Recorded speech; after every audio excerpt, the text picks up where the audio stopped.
En 1912, le Japon faisait face à un certain dilemme naval. Elle avait réussi à se tailler une place parmi les grandes marines du monde en construisant une flotte de pré-dreadnought de taille moyenne mais puissante. Ensuite, elle a vaincu les Russes, qui avaient historiquement la troisième plus grande flotte de cuirassés en acier.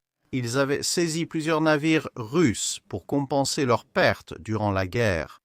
Ensuite, la marine impériale japonaise proposa plusieurs conceptions innovantes pour compenser la capacité encore limitée de l'industrie navale japonaise. Des navires, tels que les croiseurs cuirassés de la classe Tsukuba et Ibuki, que l'on pourrait décrire comme des équivalents de croiseurs de bataille pré-dreadnought. Mais l'apparition ultérieure du dreadnought avait de nouveau laissé la marine japonaise à la traîne. Le grand saut en taille et en armement que représentaient ces nouveaux cuirassés signifiait que l'industrie japonaise était tout simplement incapable de suivre.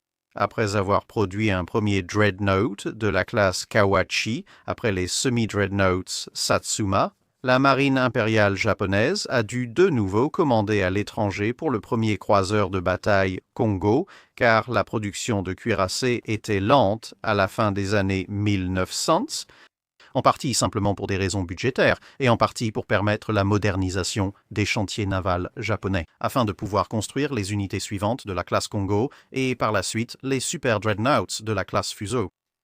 Voici Hidetaro Kaneda, un officier de la marine japonaise qui avait combattu lors des guerres sino-japonaises et russo-japonaises et qui s'était spécialisé dans l'artillerie. Même sans être concepteur de navires, il était, en 1912, l'instructeur principal d'artillerie à l'école d'artillerie navale. Il a réalisé qu'en comparaison avec la Grande-Bretagne ou l'Allemagne, qui construisaient 4 à 8 navires capitaux par an, ou même les États-Unis, qui avançaient tranquillement à 2 par an, la capacité de construction de navires capitaux du Japon, qui atteignait en moyenne 2 navires tous les 2 ans, n'allait jamais pouvoir suivre, et le pays risquait probablement de se ruiner, même en essayant. Il a donc décidé d'adopter un concept totalement différent en proposant de construire une seule forteresse géante de la mort en mer. Ensuite, il l'armerait avec autant de canons que possible et vous auriez ainsi un seul investissement, certes massif, pour une flotte composée d'un seul navire.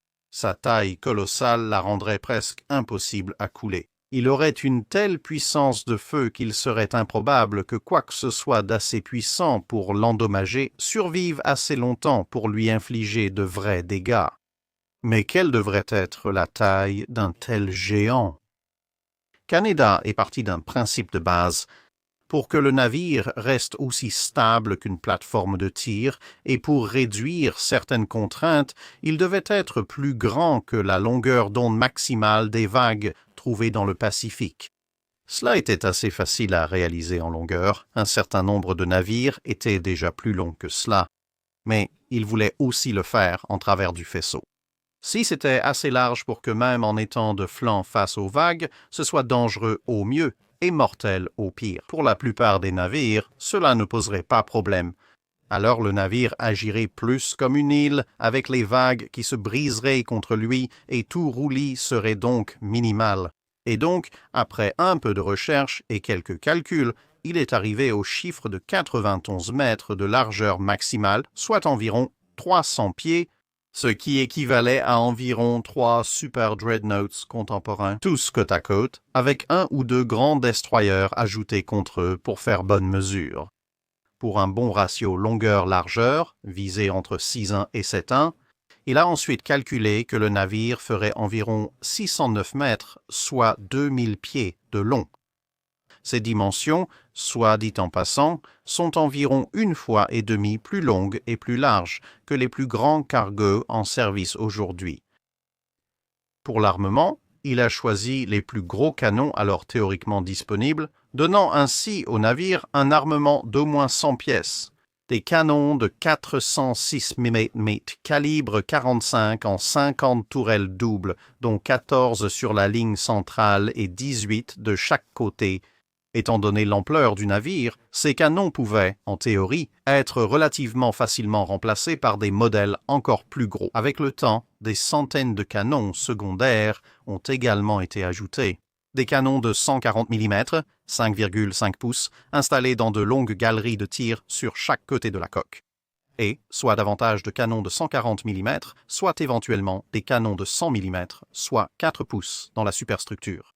Le calibre exact dépend de la source que vous consultez, et oui, cela dépend de la source car on sait très peu de choses avec certitude sur ce concept. Voilà, plusieurs chiffres clés sont contestés dans le peu de sources vaguement fiables sur ce sujet, et cela inclut des désaccords sur les dimensions.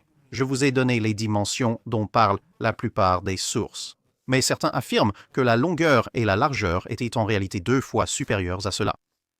Ce qui ferait passer les dimensions du navire d'une longueur à peu près équivalente à celle d'un vaisseau de classe Galaxy comme l'Enterprise D à quelque chose de plus proche des destroyers stellaires de classe Veneta dans la revanche des Sith. Des centaines de lance-torpilles seraient également installés, et le navire de 500 000 tonnes, encore une fois, en supposant les dimensions plus modestes, serait censé pouvoir atteindre 42 nœuds, grâce à un nombre sans doute ahurissant de chaudières reliées à autant d'hélices mystérieuses, avec un équipage d'environ 12 000 personnes et un temps de trajet d'au moins 10 minutes pour aller de l'avant à l'arrière à un pas soutenu.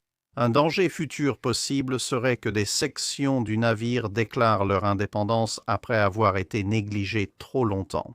Bien sûr, il n'existait aucune installation capable de construire quelque chose d'une taille même proche de celle-ci, à moins de la construire à l'intérieur. 20 à 30 petits modules découpés en sections transversales dans des cales sèches, puis mis à l'eau un par un pour assembler la structure au large. Ainsi, le concept est resté une idée passagère, bien qu'il soit tellement invraisemblable que beaucoup doutent, à juste titre, qu'il ait jamais réellement existé en tant qu'idée historique. Lorsqu'on leur présente pour la première fois